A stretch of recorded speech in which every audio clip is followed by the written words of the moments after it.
INS Vikrant के भव्य commissioning का उत्साह अभी खत्म नहीं हुआ और देश 11 सितंबर यानी आज भारतीय नौसेना की स्वदेशी स्टील्थ फ्रिगेट तारागिरी की लॉन्च का गवाह बनने जा रहा है। युद्धपोत तारागिरी 3,510 टन वजनी है। तारागिरी को भारतीय नौसेना के in house bureau of naval design की ओर से डिजाइन किया गया है। 149 मीटर लंबा और 17.8 मीटर चौड़ा ये जहाज 2 गैस टरबाइन और 2 मुख्य डीजल इंजनों के संयोजन से संचालित होगा।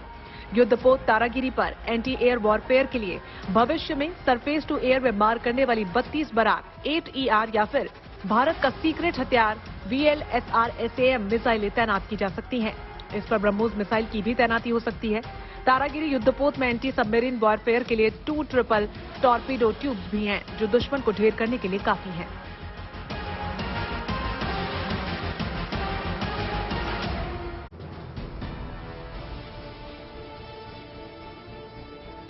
राजस्थान के जैसलमेर से लगभग 120 किलोमीटर की दूरी पर भारत पाकिस्तान बॉर्डर के पास है तनोट माता मंदिर में गृह मंत्री अमित शाह ने पूरी विधि विधान के साथ पूजा अर्चना की। तनोट माता मंदिर में पूजा से पहले गृह मंत्री अमित शाह का भव्य स्वागत किया गया। बीएसएफ ने गृह मंत्री को गार्ड ऑफ ऑनर भी दिया। 1965 के भारत पाकिस्तान युद्ध के दौरान तनोट माता मंदिर में आज भी वो जिंदा बम मौजूद हैं, जो पाकिस्तान ने बरसाए थे, लेकिन वो फटे नहीं। गृह मंत्री ने उन बमों को देखा। तनोट माता मंदिर के सौंदर्यीकरण और विकास के लिए गृह मंत्री अमित शाह ने तनोट मंदिर कॉम्प्लेक्स परियोजना की नींव रखी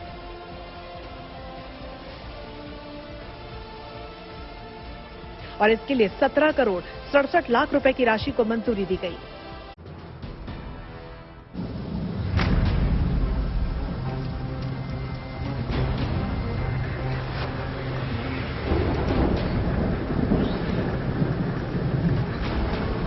गुजरात के कच्छ और सौराष्ट्र में भारी बारिश के बाद सड़कों पर सैलाब उमड़ पड़ा।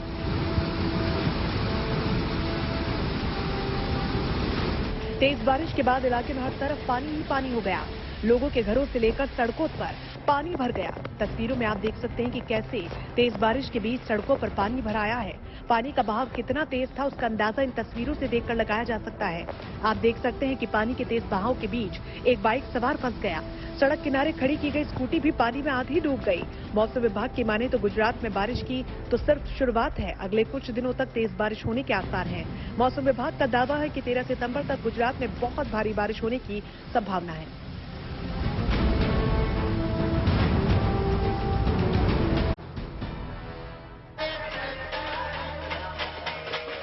मध्य प्रदेश के इंदौर में भी पूरे धूमधाम से गणेश विसर्जन किया गया, लेकिन इस बार ये कार्यक्रम कुछ खास रहा।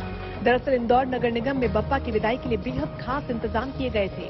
विधि विधान के साथ बप्पा की आरती के बाद महापौर पुष्यमित्र भार्गव की मौजूदगी में बप्पा को हाईटेक तरीके से विदा किया गया। विसर्जन के लिए एक स्पेशल कन्वेयर बेल्ट का इंतजाम किया गया, जिसके बाद पूरे सम्मान के साथ गणेश जी को इस खास मशीन के जरिए विदाई दी गई। के वर्कशॉप के लोगों ने, MIC के सभी सदस्यों ने प्रण प्राण से जुटकर यहाँ सभी व्यवस्थाओं को जुटाया। स्पेशल 6 इंस्ट्रूमेंट पोकलेन में अटैच किए, जो स्पेशल कन्वेयर बेल्ट पे गणेश जी बहुत सम्मान से विदा ले रहे हैं। इंदौर में इस खास मशीन को बनाने के लिए नगर निगम वर्कशॉप के कर्मचारियों ने दिन रात मेहनत कर इसे खास तौर से तैयार किया। तैयार वो MIC के सदस्यों ने प्रण से जुड़कर ये सभी व्यवस्थाएं की।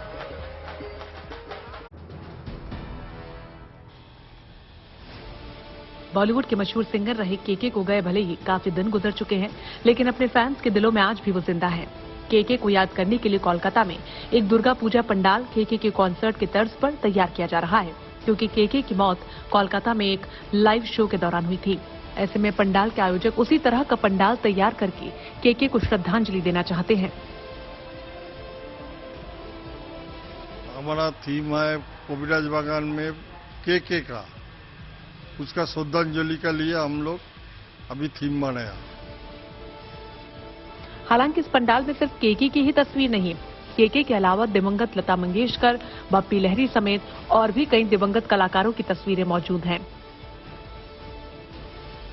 दिन और रात दुर्गा पंडाल का काम जारी है और उम्मीद है कि जैसे ये पंडाल पूरी तरह तैयार होगा, लोगों की भीड़ भी उसे देखने पहुंचेगी।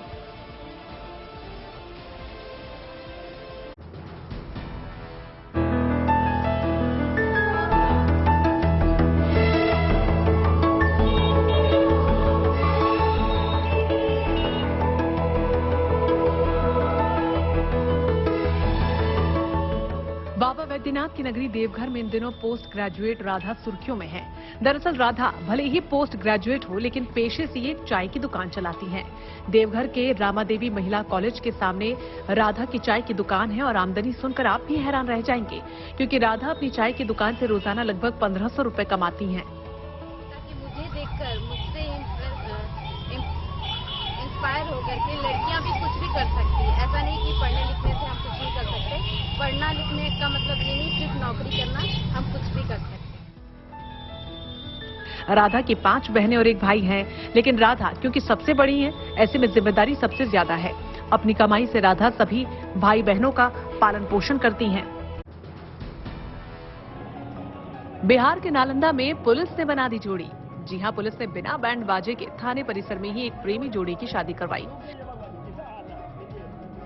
दरअसल इसी साल जनवरी में दोनों लड़का लड़की अपने घर से गुजरात भाग गए थे। लड़की की मां ने अपहरण का केस किया तो लड़की पुलिस के सामने पेश हुई और खुद को बालिग बताते हुए सारी घटना बताई, जिसके बाद नालंदा पुलिस पहले दोनों को वापस लेकर आई और फिर परिवार वालों की सहमति से उनकी शादी करवाई। के पास कॉल किए यहाँ बिहार पुलिस स्टेशन, वहाँ पता चला कि वो लड़की की मम्मी केस किया और यहाँ के हम दोनों अपनी मर्जी से शादी कर रहे, किसी के दबाव नहीं है। इस मौके पर पुलिस स्टेशन में लोगों की भीड़ पहुंची। हर कोई इस शादी में शरीक होना चाहता था। इस शादी का सारा इंतजाम पुलिस ने खुद ही किया था। दोनों के परिवार वालों के अलावा दोस्तों को भी पुलिस ने जानकारी दी थी, जिसके बाद सबकी मौजूदगी में शादी संपन्न हुई।